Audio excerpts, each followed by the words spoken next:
മലയാള ചലച്ചിത്ര ലോകം അതിൻ്റെ സുവർണ്ണ കാലഘട്ടത്തിലൂടെയാണ് ഇപ്പോൾ കടന്നുപോകുന്നത്.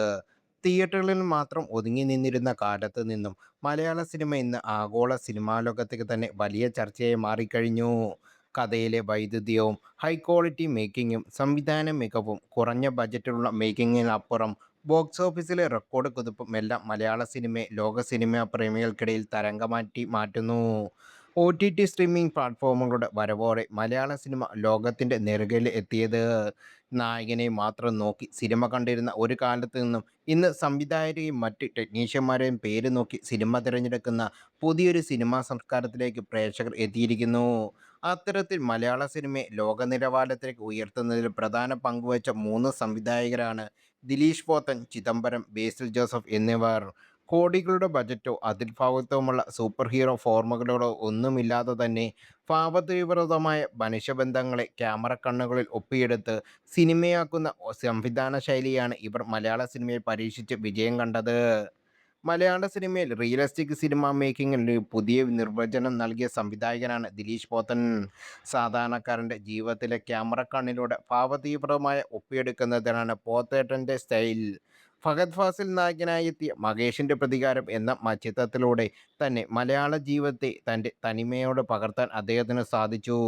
തൊണ്ടിമുതലും ദൃക്സാക്ഷിയും ജോജി എന്നിവയാണ് പോത്തേട്ടൻ്റെ ലിസ്റ്റിൽ മറ്റ് രണ്ട് ചിത്രങ്ങൾ. സാധാരണക്കാരിൽ സാധാരണക്കാരനായ മനുഷ്യരാണ് അദ്ദേഹത്തിൻ്റെ നായികമാർ.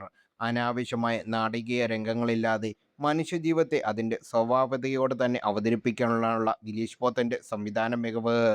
ഇതിൽ ക്യാമറ ആംഗിളുകളും വിഷ്വൽ ഫ്രെയിമുകളും ഡോക്യുമെന്റിന്റെ സമാനമായ ഒരു മികച്ച ദൃശ്യാനുഭവമാണ് പ്രേക്ഷകർക്ക് നൽകുന്നത്. പിന്നീട് വന്നതാണ് ചിദംബരം. ചുരുങ്ങിയ കാലം കൊണ്ട് തന്നെ മലയാള സിനിമയുടെ ബ്രാൻഡ് നെയിമായി മാറാൻ ചിദംബരം എന്ന സംവിധായകന് സാധിച്ചു. ജാനേമനും, മഞ്ഞുമൽ ബോയ്സ്, ബാലൻ എന്നീ മൂന്ന് സിനിമകളുടെ സ്വന്തം പേര് തൻ്റെ ചിത്രങ്ങളുടെ USP ആക്കി മാറ്റാൻ അദ്ദേഹത്തിന് കഴിഞ്ഞു. കണ്ടുമടുത്ത പ്രണയ കോമഡി മസാല കഥകൾക്ക് പകരം മനുഷ്യബന്ധങ്ങളുടെയും ജീവിത സാഹചര്യങ്ങളുടെ ഭാവതീവ്രമായ പ്രേക്ഷകരിലേക്ക് എത്തിക്കുന്നതിൽ അദ്ദേഹം വിജയിച്ചു. ഏറ്റവും ഒടുവിൽ ബാലൻ എന്ന ചിത്രത്തിലൂടെ ചിദംബരം എന്ന സംവിധായകൻ്റെ സിഗ്നേച്ചർ ലോക സിനിമയിൽ അദ്ദേഹം അടയാളപ്പെടുത്തി കഴിഞ്ഞു. കഴിവുറ്റ പുതുമുഖങ്ങളെ തിരഞ്ഞുപിടിച്ച് തൻ്റെ സിനിമകളുടെ ജീവനുള്ള കഥാപാത്രമായി മാറ്റുകയാണ് ഈ സംവിധായകൻ ഇപ്പോൾ. ചിദംബരം സിനിമകളുടെ കഥയും കഥാപാത്രങ്ങളും തിയേറ്റർ വിട്ടിറങ്ങിയ ശേഷവും പ്രേക്ഷകരുടെ മനസ്സിൽ നിറഞ്ഞു നിൽക്കും. തെന്നിന്ത്യൻ സിനിമകളെല്ലാം ഏറ്റെടുത്ത മഞ്ഞുമൽ ബോയ്സ് എന്ന സെൻസേഷൻ ഹിറ്റും മലയാളികൾ മറന്നിട്ടില്ല. ഒരു സർവൈവൽ ത്രില്ലറായി എത്തിയ ചിത്രം ഭാഷാ അതിർത്തികൾ ഭേദിച്ച് ആഗോളതലത്തിൽ ശ്രദ്ധ നേടുകയും ബോക്സ് ഓഫീസിൽ റെക്കോർഡ് കളക്ഷൻ നേടുകയും ചെയ്തു. ബേസിൽ ജോസഫ്. തിയേറ്ററുകളിൽ ചിരിയോടെ മിന്നൽ പൂരം തീർക്കുന്ന സംവിധായകനാണ് ബേസിൽ ജോസഫ്. നാട്ടിൻപുറത്തെ തനിനാടൻ തമാശകളെ ഹോളിവുഡ് റേഞ്ചിലുള്ള ഫാന്റസി കഥകളോട് ചേർത്ത് വെക്കാൻ ബേസിലിന് ഒരു പ്രത്യേക കഴിവുണ്ട്.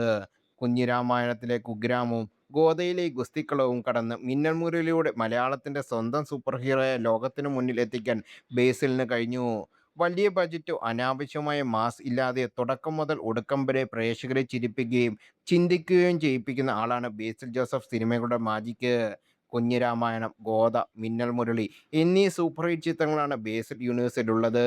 കളർഫുൾ ഫ്രെയിമുകളും തുടക്കം മുതൽ ഒടുക്കം വരെ പ്രേക്ഷകരെ പിടിച്ചിരുത്തുന്ന എൻഗേജ്മെന്റ് സ്റ്റോറിയുമാണ് ബേസിൽ ജോസഫ് സ്റ്റൈൽ. ഹോളിവുഡ് ശൈലിയുള്ള VFXന്റെ സഹായത്തോടെ നാട്ടിൻപുറത്തെ ഒരു കൊച്ചു ഗ്രാമത്തിൽ ഒരു സൂപ്പർ ഹീറോ മൂവി നിർമ്മിച്ച് അത് വലിയ വിജയമായി മാറ്റാൻ ബേസിലിന് സാധിച്ചു.